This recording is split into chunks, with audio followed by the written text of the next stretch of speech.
It's Friday, August 21st, 2009. Thanks for clicking on the Morning Swim Show. I'm your host, Peter Bush. Today on the show, we'll talk to World Championship silver medalist Tyler Clary, talk about that great 400 IM race in Rome and how he improves on a sensational sophomore year at Michigan.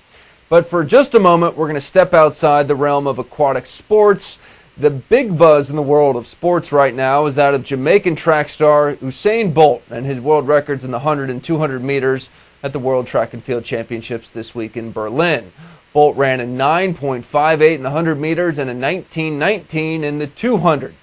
There's really no perfect way to determine how fast Bolt's runs would translate into the pool because the fastest time in a swim race is the start, but that's pretty much the slowest time in track, at least for sprints. But one thing that is interesting is that the world record progressions in track have come in slow increments, not like the giant leaps we've seen in swimming, which is most likely a function of the high-tech swimsuits. So there's our track and field news for the day, or maybe year, here on the Morning Swim Show. All right, moving back to the pool. Our guest today is not only one of the fastest swimmers in the world, he's also a really funny guy that we love having on the show. On April 1st this year, we talked to Tyler Clary about his decision to retire from swimming, even though he's only 20 and just keeps getting better at this point. I got to say, he kept the April Fool's joke going pretty darn well. We just hope he didn't give his coaches or fans an ulcer in the meantime. So since that memorable moment here on the show, Tyler's had a few of his own, most notably winning the silver in the 400 IM at the World Champs in Rome earlier this month. And Tyler's back on the show now to talk about all that and more. He joins us on Skype right now from his parents' house in Southern California. Tyler, how you doing? I'm great. How are you, Peter? Good. Are you in bed right now? Yeah, I am. I just rolled out of bed about a half an hour ago, not going to lie. That's quite all right. Well, did you get any flack for that April Fool's joke you pulled with us? Oh, I really did. I went and visited my grandparents a few days ago, and right after my hug, she socked me in the arm and said, "That's for that April Fool's joke. You damn near gave me a heart attack." Please apologize to your grandmother for us. Oh, no, she was playing along with it. She said right after she realized it and her heart rate came down, she about laughed herself out of her chair. So, well, moving on to more current situations, you had a pretty good trip to Italy, did you not? I did. I was really happy with how I performed, and I was really happy with being able to stay after and go see the sights and things like that for a few days. Hey, that 400 IM was obviously the swimming highlight for you, and we heard you talk about the strategy afterwards at the press conference on how you mixed it up a little bit, went out a little bit slower so that you'd have more in the tank for that 400 IM.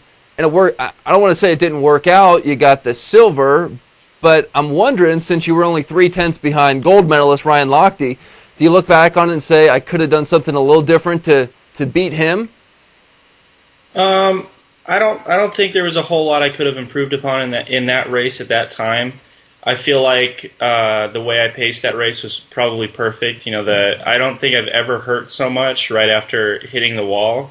But at the same time, I was just so overwhelmed with getting on the wall second that it really didn't matter. So I think the way I swam that race was about perfect for me, and being able to come back on those other two guys like that was probably pretty ideal for that situation. Now, if my memory serves me, you were breathing to your right, so you could see those guys, correct?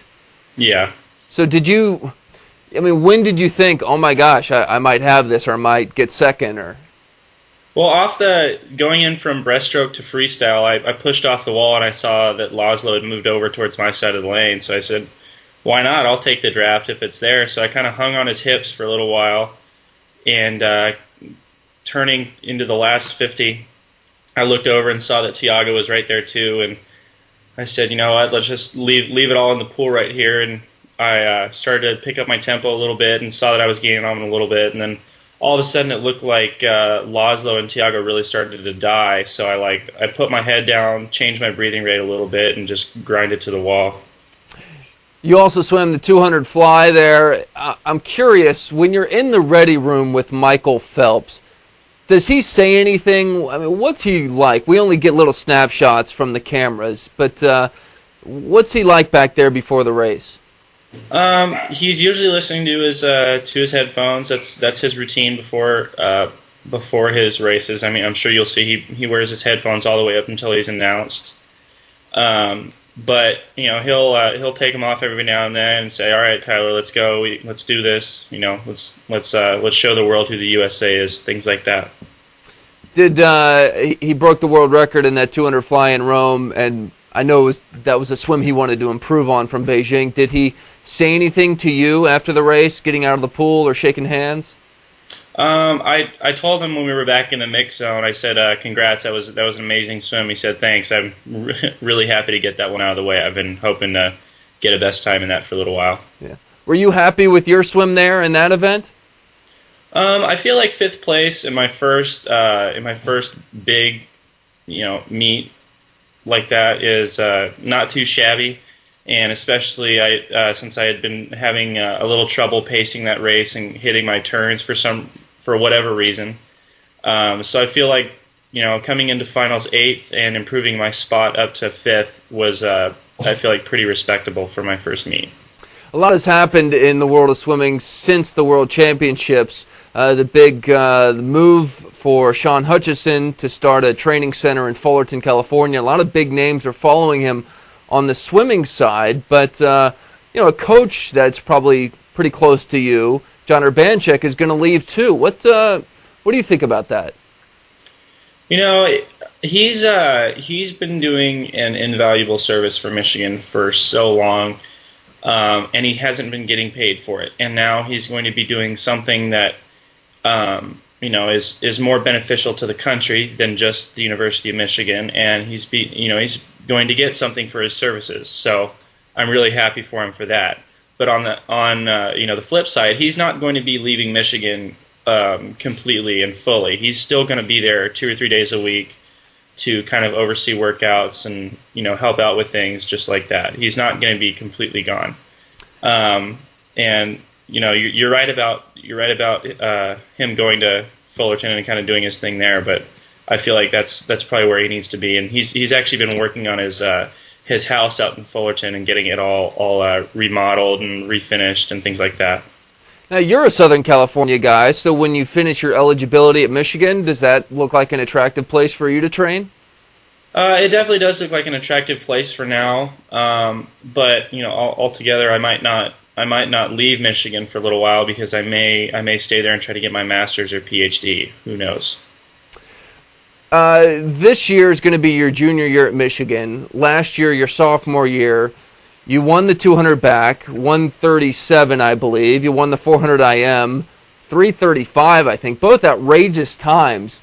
When you go into your junior year and now the high-tech suits are banned, do you think you can go those times again, or are swimmers going to have to realize that those times are going to be in the past? I feel like the suits themselves don't offer as much of an advantage as people make them out to be. What I've always said is, up until now, I haven't seen any propellers or engines or rockets or any kind of ridiculous thing like that on the suit. You still have to train. You still have to get better in order to swim those times. And on a kind of a different note, I feel like there's a lot of things I can do to improve over the next year, specifically as far as stroke technique. But if I improve upon all those, I don't see any reason why I can't do better than I did last year in a jammer or a brief. When do you go back to Michigan? I leave back to Michigan on the 26th, and I believe we start up actual practices on the day after Labor Day. Well, Tyler, it's been fun watching you just get faster and faster every time. So keep it going, and we'll talk to you throughout the college season, I'm sure. Awesome. Thank you very much, Peter. Cool. That's Tyler Clary joining us from Southern California, and that is it for our show today.